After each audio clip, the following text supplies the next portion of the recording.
নতুন মৌসুমের শুরুটা একদমই ভালো হয়নি ইংলিশ জায়ান্ট ম্যানচেস্টার ইউনাইটেডের। প্রিমিয়ার লিগে ২ ম্যাচ খেলে এখনও জয়ের দেখা পায়নি রেড ডেভিলরা। এবার রাতে তারা মাঠে নামতে যাচ্ছে ইংলিশ কারাবাও কাপে। বাংলাদেশ সময় রাত ১টায় ব্লুন্ডেল পার্কে ম্যানইউকে আতিথ্য দেবে Grimsby town.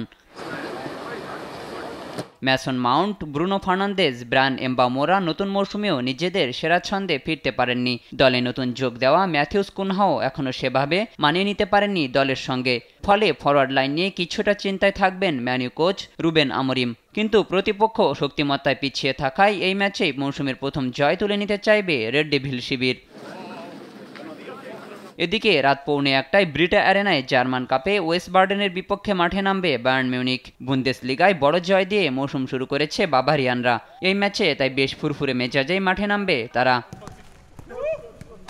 Harry Kane, Michael Olise, Luis দিয়াজরা আছেন দুর্দান্ত ছন্দে। ফলে ফরওয়ার্ড লাইন নিয়ে খুব একটা ভাবতে হচ্ছে না বায়ার্ন কোচ ভিনসেন্ট কোম্পানিকে। এর পাশাপাশি ছন্দে থাকা মিডফিল্ড আর শক্তিশালী রক্ষণ ভাগ এই ম্যাচে এগিয়ে রাখবে মিউনিখের ক্লাবটিকে। ওয়েস্ট বার্ডেনের মতো দুর্বল প্রতিপক্ষের বিপক্ষে তাই জয় তুলে নিতেই মরিয়া থাকবে বায়ার্ন শিবির।